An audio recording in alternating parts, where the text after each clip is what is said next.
अस्सलाम वालेकुम दोस्तों, शाहिद खोसो वर्क यूट्यूब चैनल में तव्हां सभिनी पहिरीं प्यारनि खे ख़ुशि आमदीद। अॼु रिव्यू कंदासीं मेगा सोप सीरियल पंहिंजावेरी। अॼु जेको रिव्यू आहे ज़बरदस्त धमाकेदार थियण वारो आहे।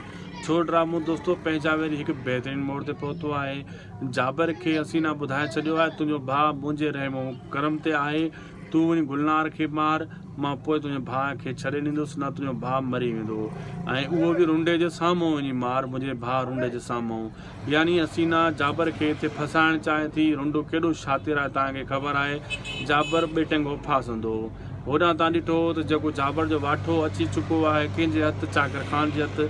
उन सॼी चाकर ख़ान ॻाल्हि ॿुधाए छॾी त कीअं क़ासिम तव्हांजी क़ैद मां भॼी जीअं निकितो तीअं वरी उनखे हसीना बेगम अगवा कराए पंहिंजे माण्हुनि वटि क़ैद कराए छॾियो आहे।